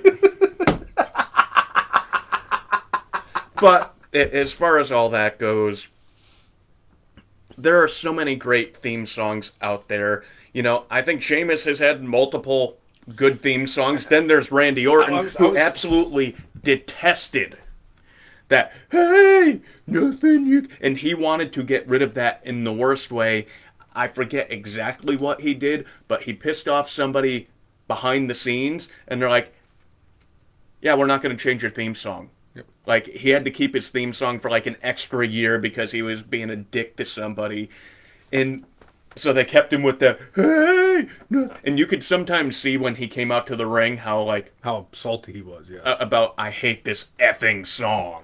Which is funny, too, because can I be honest with you? When he had his old song, I actually like that one better than the song he has now. And do you realize that the song he was supposed to get was the one that CM Punk ended up with? Yes, the Burn It Down. Yeah. The Fire Burn song. He actually used it at a house show for one match. He actually had that song that they ended up giving to CM Punk, and that one had fit fucking Randy Orton. The one that Randy Orton now has, I was wrong. Again, let things develop and see how they turn out before you just start jumping on it. That's why I was like, oh my God, they got rid of Dernerp. But that Roman Reigns new song is fire. You've got to give it time. That's all it is. When you get established and you get used to them having this one song, when they change it up, you're like, well, this is different. But sometimes it works out for the better. But I will say this, now that they're talking about the McIntyre thing, because apparently Jeff Hardy's going to get his old entrance song back. If they give McIntyre his old song back, are you fucking kidding me? Can I finally get it? It's a shameful thing, lobster head, a careless man who could wind up dead. The night that comes back as his entrance song is going to be the greatest night for me as a wrestling fan. I am going to jump up and down. I'm probably going to run around the neighborhood naked when it happens. The Right to Censor song did exactly what it was supposed to do. Annoy the hell out of people. Actually, I could let you guys... I'll give you guys a sneak peek just because I love you all. For the Attitude Era wrestling bracket for theme songs. I'll make sure I got it. Where is it? We again, like, how do you get it down to 16? There were so many good theme songs. And it's funny because I remember when I was talking to you about doing the entrance one, and I said, Jay, I'm going to have a hard time getting this down to 64 because I feel like I'm going to have a lot of omissions. And somehow, some way, all the brain cells I had came up with 128, and I still had omissions. But for the Attitude Era, and like I said, it'll probably drop tomorrow. I know it's Independence Day, and everybody's gonna be barbecuing and spending time with family and everything and friends. But if you get a chance, because it does run for 24 hours, for the Attitude Era, we're gonna have. I'm just gonna list them now. I'm not gonna tell you the matchups and everything. I'm just gonna list them now. I have Stone Cold Steve Austin. What? I have the NWO Wolfpack. Surprisingly, was not in the WCW. I heard that damn music more times than I care to remember. The night that Scott Hall almost died in Fall River, Mass. They kept on playing it over and over and over and over and over on a loop until his pilled up ass got out there and finally did his thing poorly and sadly. I'm glad the man's alive. I'm glad he seems to have mostly straightened himself out. Mm-hmm. But dang, I can't hear that music anymore. And it's so cool, but it got... that night ruined it. Terrible. Also, we have Mark Henry's Sexual Chocolate. Sexual Chocolate. You know what? I love his "Somebody Gonna Get the Ass Kicked." That's I freaking love that song. Mark Henry's one of the few people who actually is in different tournaments because it's Mark Henry. Because of how many eras he was in. Yep, and he's definitely in two of these tournaments. I'm pretty sure. Where's the other one? Was he in Modern? Maybe. I mean, he could. Whatever. Ruthless Aggression, Modern Era. I mean, he's in the Attitude Era, and he's in that one. We also have the Dudley Boys.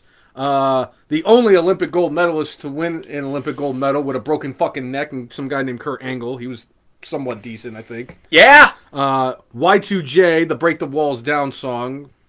One of my personal favorites. D'Lo Brown. Yeah. And you want to talk about legends. This guy is an absolute legend in the wrestling industry. Remember the name. Gold Dust. I got that down too good. I almost said the Lethal Weapon, and I got to figure out why I didn't have Steve Blackman in this. But there are a lot of great songs that did not end up on the list, and it's like I might have to make a switch here. I think I might have to swap out Ken Shamrock for Steve Blackman because I love. Well, either way, anyway, Ken Shamrock, the Oddities. One of my personal favorite factions, Triple H's, and I'm not talking about the game or the King of Kings. I'm talking about his old school. I think it was. Are you talking about? You're not talking about the one where it was the pompous. No, not the.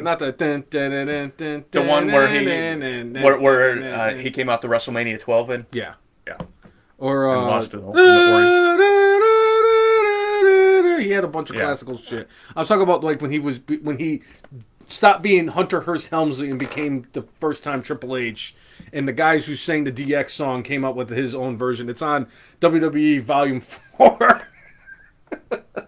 I'm a sick fuck as a wrestling fan, okay? I'm sorry. But that's the one that's in this one. So, Jessica of Undertaker American Badass.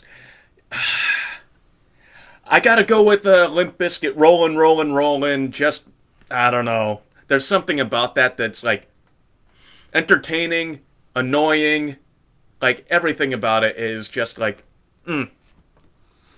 For Attitude Era, we also have not one but two Mick Foleys, as we will be having Dude Love and Cactus Jack. There was no way in hell I was not having Dude Love in this tournament, Jay. All right. It was the fifth name on my when I was coming up with this. Also for legendaries, we have The Brood.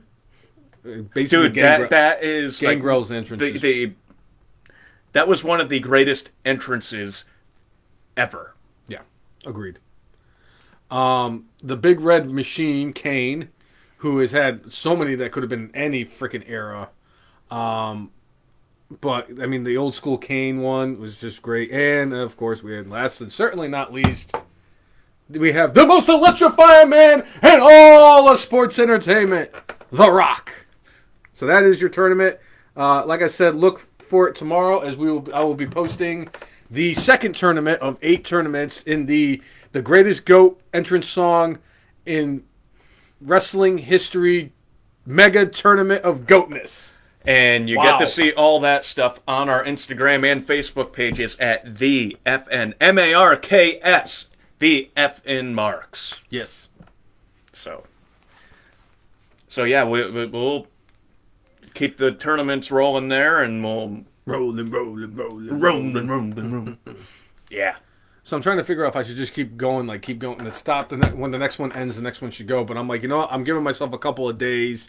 I'm having issues with my phone. I'm going to try to get that taken care of this week. In case you were wondering, I have like letters that I can't send in text messages. Beyond that, after this, with what WWE's done with their own WWE Tag Team Best of, at some point, that will be one of our things. Ooh, the greatest tag team in Evan Marks. Okay, yes. So after I do the Super Duper Immortal Dunkin' Donut tag team, we're several weeks away. Yeah. Several weeks away. It'll be the one after the entrance songs. Yes, I will 100% do it because I really am curious about that one. Because if there was a tournament that was going to cause me to have a tism, it would be the tag team tism. Because if the Dudley Boys don't win, I riot. Yeah. Yeah, you're gonna riot. Yeah, I'm probably gonna riot. Because you know what's gonna happen, right? Because the Legion of Doom's not gonna win either, and it's not gonna be them. It's gonna be something stupid like the Hardy Boys are gonna win, and then I'm gonna just. If the Shield wins, I wouldn't be that upset. The Bar should win, for crying out loud. Greatest tag team of all time. Only because of the fact that my favorite wrestler right now, and probably the toughest son of a bitch I've ever seen in a wrestling ring. And if you want, I'm just saying, Cesaro had his teeth knocked into the top of his fucking head and continued his wrestling match. Tell me somebody else who's tougher than that. Right. Although Triple H... Kurt Angle winning the gold medal with a broken freaking neck. That's different. Kurt Angle's a different animal. I'm sorry. They don't make human beings like Kurt Angle very often. Right. So, going back to NXT, there were a couple of things that happened here. Mercedes Martinez. Oof. Io Shirai certainly, or not Io Shirai, Zia Lee did not mean to do this, but she absolutely pummeled Mercedes Martinez when she did a spinning heel kick and caught her flush and knocked her the heck out. She tried to be, like, Mercedes Martinez is tough as hell. After taking a flush kick to the head, still kicked out. Thankfully, the referee was of sound mind and did the right thing. And she pinned her. That's the end of the match. Mercedes Martinez was out. And what was crazy about that was, yes, she hit her flush, and she literally just dropped. Her head hit the mat. And I watched that. I was like, oh, that is not how that's supposed to go. Kudos to Mercedes Martinez. You know what that is? That's Connecticut tough right there. Yeah. Eating a freaking kick to the skull and then bouncing your head off the mat, which isn't really a mat. It's fucking 2x4s and... It's plywood and a small bit of padding. Yeah. Small bit. And I'll tell you, And it was near the hardest part of the ring. Yep. And Mercedes Martinez suffered a concussion. I just feel bad for Zia Lee because they have been doing a great job at booking her the way they have. She's been getting a lot of these really big wins. They finally gave her a character to kind of evolve with. This whole storyline with her and whatever that weird-looking lady that she's taking orders from, or dude, or whatever the hell it is. It's great, but something like this. I don't think it's going to stop her push. Accidents happen. They're not doing ballet.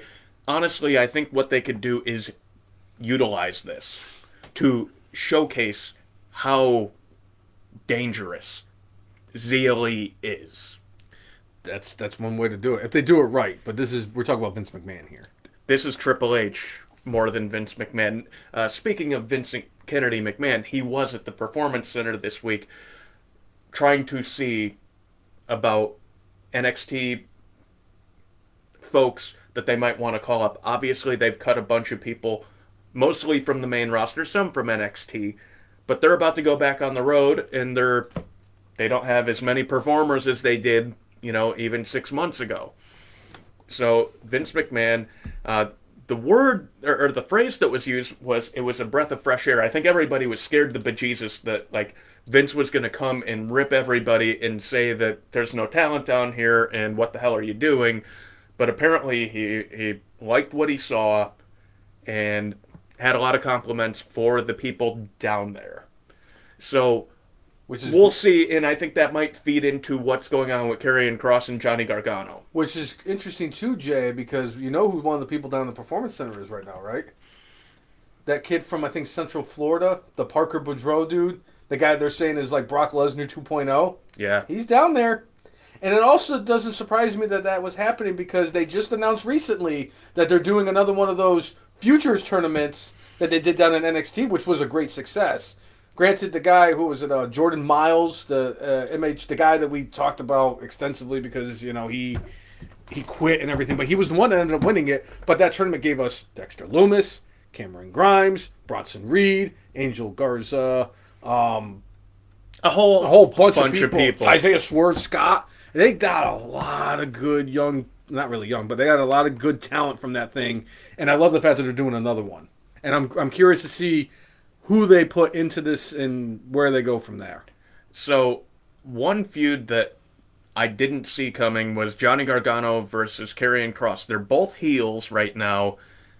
Gargano was in the Fatal 5-Way and didn't win, but they're using, I guess, a similar tactic to what they're doing with Edge and Roman Reigns. Well, you didn't beat me.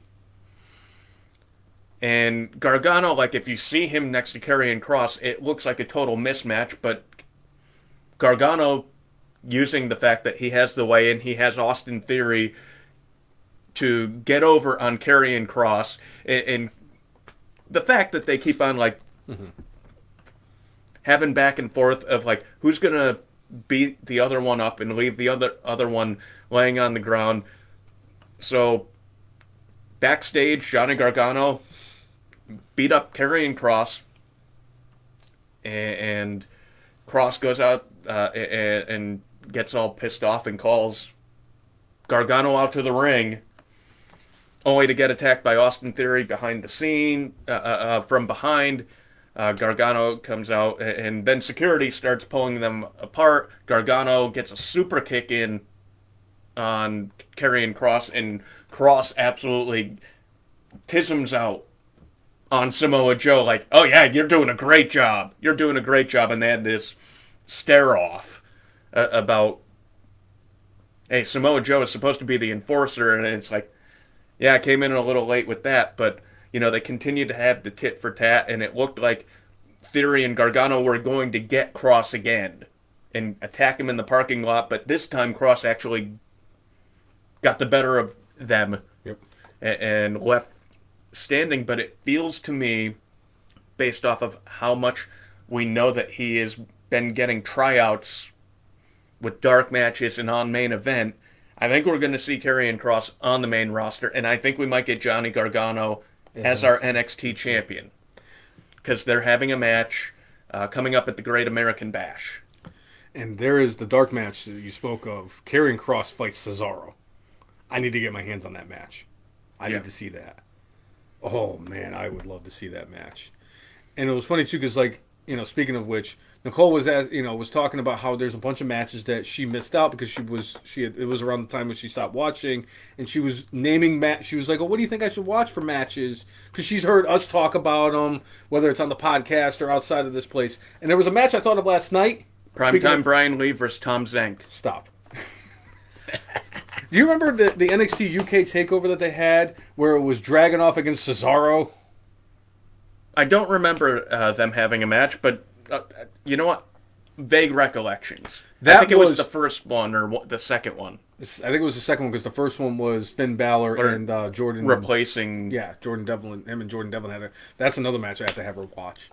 She's gonna be watching a lot of NXT UK coming up. Yeah, because Dragunov and Walter.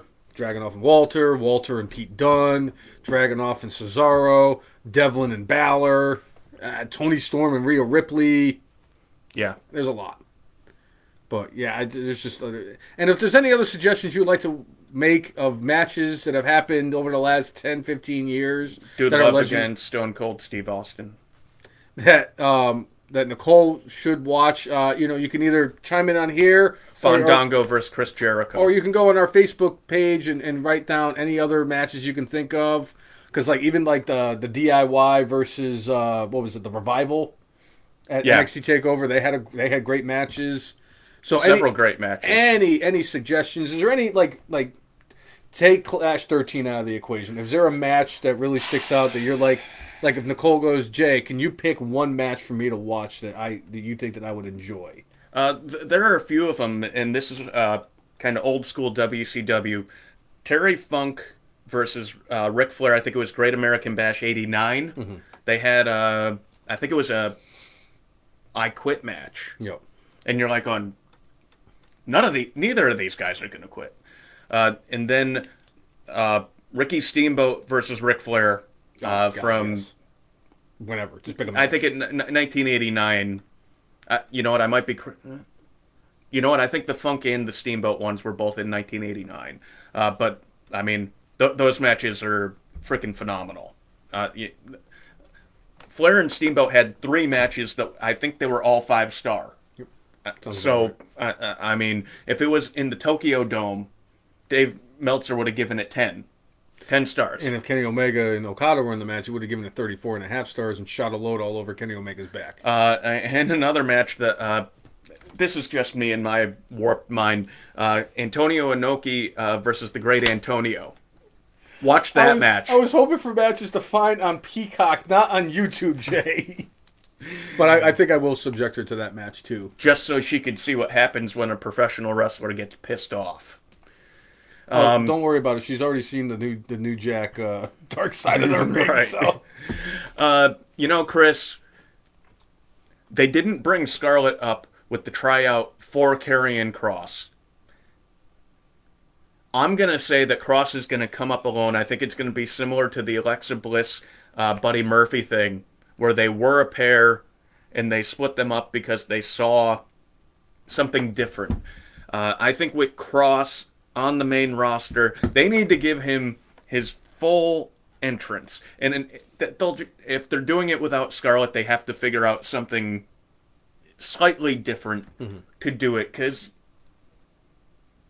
it's kind of Undertaker-esque, but not. Right. At the same time, it could turn into that entrance that is so iconic, just like Finn Balor when he's the Demon. It's just something different. Bray Wyatt.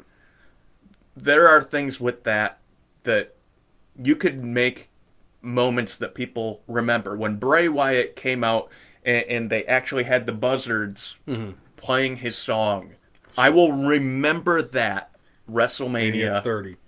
Never forget it. All the time. It was such a great entrance. So cool. I loved it. So they could do that with Kross. Kross is really good in the ring. He has a presence about him, and he could talk on the mic. Yep. Agreed. So I could see them bringing up both, but them working separately, where Karrion Kross does his own thing, and then they put Scarlett in the women's division. Because they need women in the women's division, because before last night, I think they had 8 women in the... Before last night, it was 7. Now with Zelina Vega, you have 8 women on the SmackDown women's division. And that's one thing Charlotte talked about, and we talked about, I think, last week, where Charlotte, when people complain about her continually being in the title picture, it's like, well, our women's division isn't as robust. There aren't as many main event level players. Each lady in their career has gotten a chance to main event, though.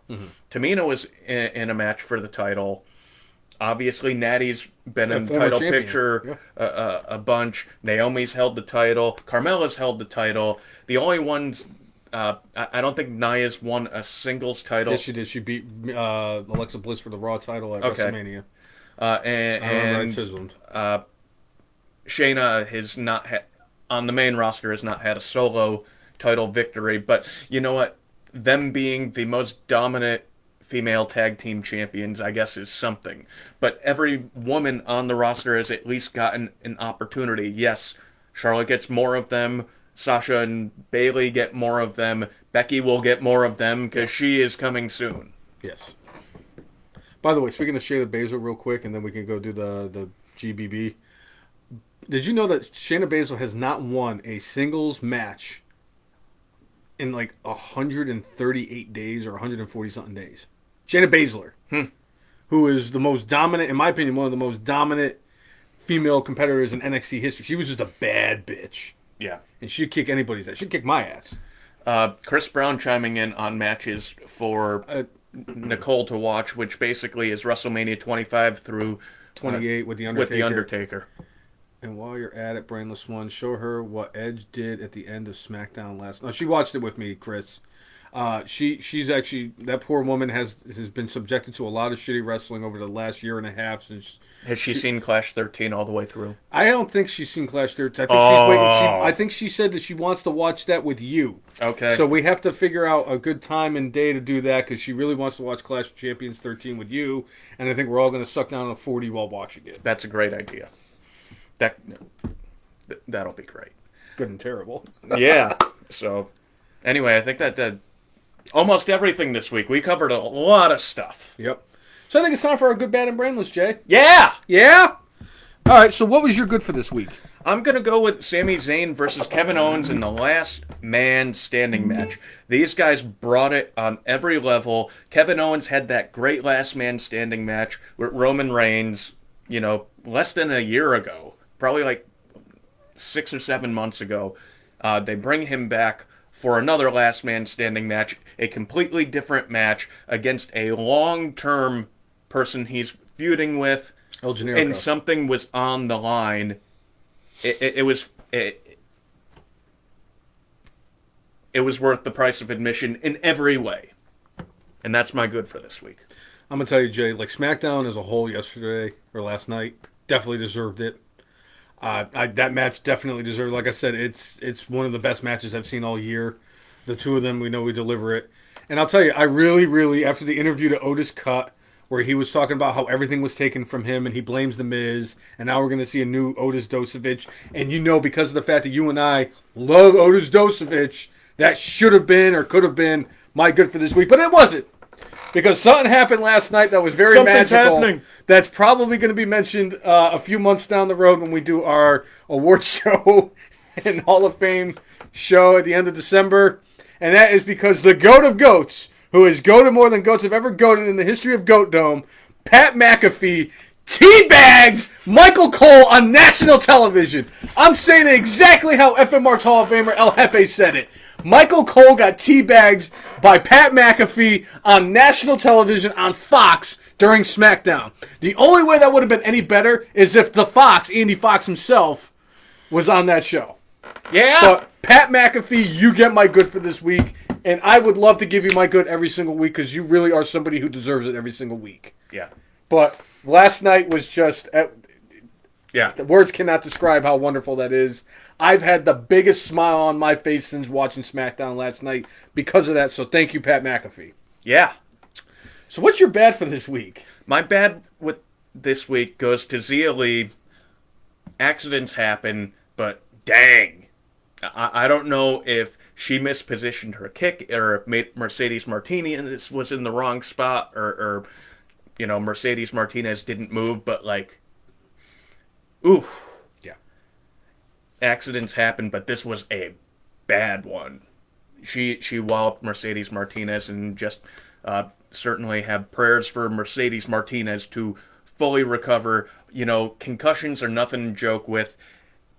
Once you have one concussion, it's easier for you to get more concussions, and the long-term implications with concussions are still things that we're finding out about. So, hoping all is well and that she'll be able to continue her career. I'm sure she will, but... I think she's like 41, so it'll be interesting. What's your bad? What's my bad for this week? My bad for this week? Shit, I just had it too. My brainless for the week is the brainless one right now. No, give me a second. No. Well, if you want, I'll go to my brainless. Yeah, go to your brainless because I can't believe I'm going to go to my brainless. My brainless for the week, again, is a little bit of a flub, but a bad one. Good old JR, the greatest commentator in professional wrestling history, calling AEW WWE. Jim Ross, I love you. You're getting a little long in the tooth. You're making a little bit more mess ups more often.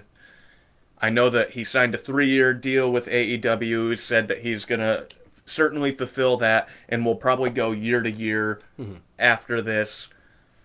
I hope they have somebody else in the wings. Tony Schiavone ain't no spring chicken either. So I hope that they, whether it's the Big Show or Mark Henry or Chris Jericho, if he decides like, well, I'm going to stop wrestling and I'm going to become commentary full time. He would kill it too. I think that transition may be happening next year.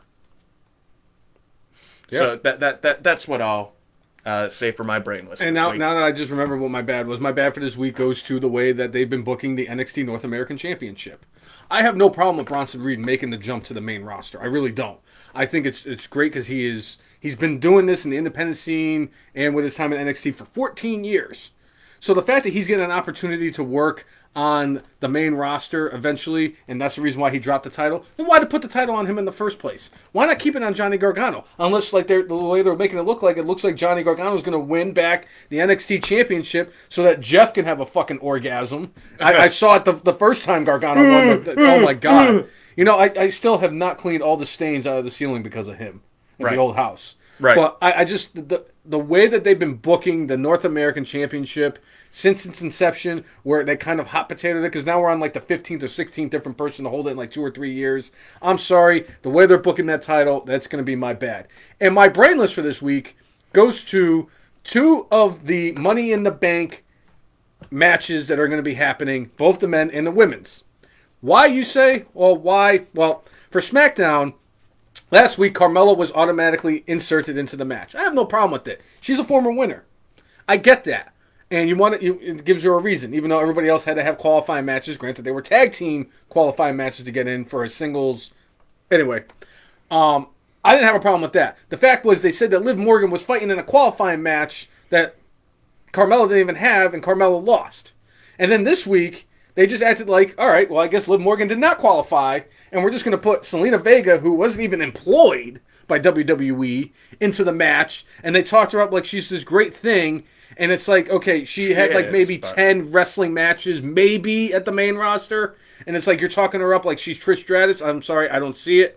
And that Liv Morgan now beats 2 of the women in the women's Money in the Bank ladder match is still not in the match, and obviously we'll get the blow off next week. But as of right now, that's part of my brainless. Also, Drew McIntyre, he lost the qualifying match. So did AJ Styles and Randy Orton last week. So they get a second chance match. Oh, and then we're not going to have Randy Orton in the match. We're going to have a battle royal to determine the person who gets Randy Orton's spot, which Matt Riddle ended up winning, even though Matt Riddle tried finagling his way to be in the match to win for Randy Orton. This is a lot that has to be digested, and Drew McIntyre ends up winning.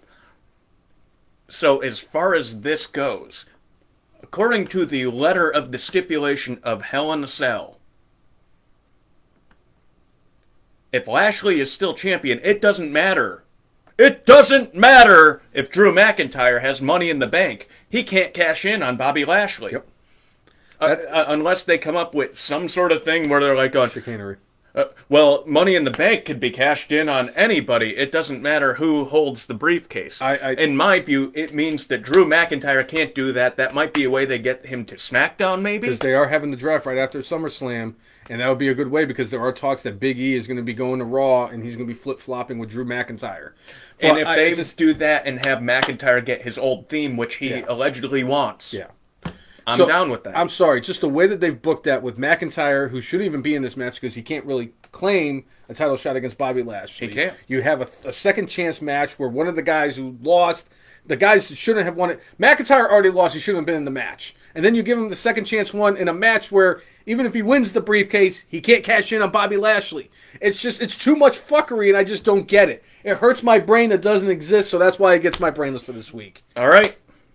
So, if you like what you see, whether you are a first-time watcher or if you are like Jessica, Chris Brown, Mike Rainey, or even Nicole, make sure you like us on Facebook, follow us on Twitter, follow us on Instagram, and subscribe to us on YouTube at the letter T, the letter H, the letter E, the letter F, the letter N, MARKS, the FN Marks. If you like, follow, and subscribe to us, we will do the same back. That has always been our motto. and mantra. And Yes! Right here. I needed that. Thank you. yeah!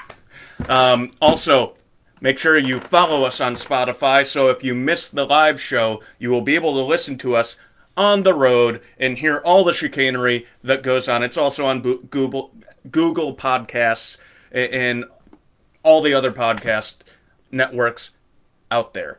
And we are live every week on the All Elite Marks page. Make sure you set up those live notifications so that when we go live, you can join in on the conversation. And obviously, we reshare it over to the F and Marks page. So make sure you follow us everywhere. And make sure you look on our Instagram page this week, as we will be doing, like I said, the second tournament of the greatest GOAT entrance song of wrestling history, mega tournament of GOATness, as we will be doing the Attitude Era. Yeah! And John Cena's favorite era, Ruthless Aggression, will be the next one in line after that. All right. But so definitely I think that's everything. Yeah, definitely everything. Wait! I think we're forgetting something. What? I think it's because today, July 3rd of 2021, at an incredible 2,351 days, FM Mark Hall of Fame, I got it now! Is still alive in the 2015 Royal Rumble. Yeah! It's such good shit, pal. Everybody have a safe 4th of July. Thank you, Jessica. And for episode 228 of the F and Marks podcast, as Jay was saying, I'm Jay. And wait, hold on. Who am I? You are Brainless. Yeah? Yeah! I am the brainless one. Make sure you mark out. Put your clock out. See you, everybody. We'll catch you next week. Yeah! Yeah! Yeah! Yeah!